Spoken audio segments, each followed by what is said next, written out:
അച്ഛനെ മർദ്ദിച്ച് കൊലപ്പെടുത്തിയ കേസിൽ മകൻ റിമാൻഡിൽ. തേവലക്കര കോയിവിള സ്വദേശി മനോജ് കുമാറിനെയാണ് റിമാൻഡ് ചെയ്ത്. മദ്യപിച്ചെത്തിയ മനോജ് പണം ആവശ്യപ്പെട്ട് പിതാവ് അച്യുതൻ പിള്ളയെ ക്രൂരമായി മർദ്ദിക്കുകയായിരുന്നു. മകന്റെ മർദ്ദനമേറ്റ വയോധികൻ മരിച്ച സംഭവത്തിൽ മകനെ റിമാൻഡ് ചെയ്തു. തേവലക്കര കോയിവിള പാവുമ്പ കുറവരത്തക്കതിൽ അച്യുതൻ പിള്ള മരിച്ച സംഭവത്തിലാണ് മകൻ മനോജ് കുമാറിനെ റിമാൻഡ് ചെയ്തത്.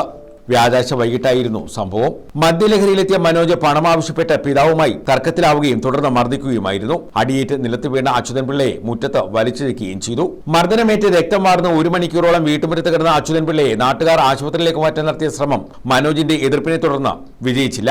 മറ്റൊരു മകനായ അജയകുമാറിനെ ജോലി സ്ഥലത്തു നിന്നും വിളിച്ചു വരുത്തി ആശുപത്രിയിലേക്ക് കൊണ്ടുപോകാൻ നടത്തിയ ശ്രമവും വിഫലമായി. പിന്നീട് തെക്കുംഭാഗം എസ്ഐമാരായ മണിലാൽ സലിം, ASI രാജേഷ്, CPO രതീഷ് എന്നിവരുടെ നേതൃത്വത്തിലുള്ള പോലീസ് സംഘമെത്തി മനോജിനെ കീഴ്പ്പെടുത്തിയ ശേഷമാണ് പോലീസ് ജീപ്പിൽ സമീപത്തെ സ്വകാര്യ ആശുപത്രി എത്തിച്ചത്. തുടർന്ന് തിരുവനന്തപുരം മെഡിക്കൽ കോളേജ് ആശുപത്രിയിൽ പ്രവേശിപ്പിച്ചെങ്കിലും രക്ഷിക്കാനായില്ല. തന്തയടിച്ച് തലപുളത്ത് കിടക്കുന്നെന്ന് പറഞ്ഞ കാരണം പരിസരവാസികൾ തന്നെ പോലീസിനെ വിളിച്ചു വരുത്തി. പോലീസ് വന്നതിന് ശേഷം പോലീസ് ഈ ആളിനെ എടുക്കാൻ സമ്മതിക്കാതിരിക്കുകയും പിന്നെ പയ്യനെ ബലം പ്രയോഗിച്ച് കരസ്ഥമാക്കിയതിന് ശേഷം ഈ ആളിനെയും കൊണ്ട് ലോകരക്ഷയിൽ പോയി. ലോകരക്ഷയിൽ നിന്ന് അവിടുന്ന് കൊല്ലം ഡിസ്ട്രിക്റ്റിലേക്ക് പോയി. ഡിസ്ട്രിക്റ്റിൽ നിന്ന് പിന്നെ ഇപ്പോൾ മെഡിക്കൽ കോളേജിലോട്ട് പോയി. മെഡിക്കൽ കോളേജിൽ വെച്ച് ആൾ മരിച്ചെന്നാണ് നമ്മുടെ അറിവ്. മദ്യപിച്ച് നിരന്തരം വഴക്കുണ്ടാക്കുകയും മർദ്ദിക്കുകയും ചെയ്തിരുന്ന മനോജിനെതിരെ പോലീസിൽ പരാതിപ്പെടാൻ അച്യുതൻ തയ്യാറായിരുന്നില്ലെന്ന് നാട്ടുകാർ പറയുന്നു. മദ്യലഹരിയിൽ ഇയാൾ നേരത്തെയും ഇദ്ദേഹത്തെ ക്രൂരമായി മർദ്ദിക്കുമായിരുന്നെന്ന് നാട്ടുകാർ പറഞ്ഞു.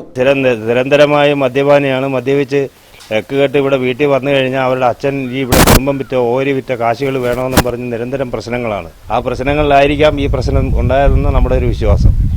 News bureau, Chavara.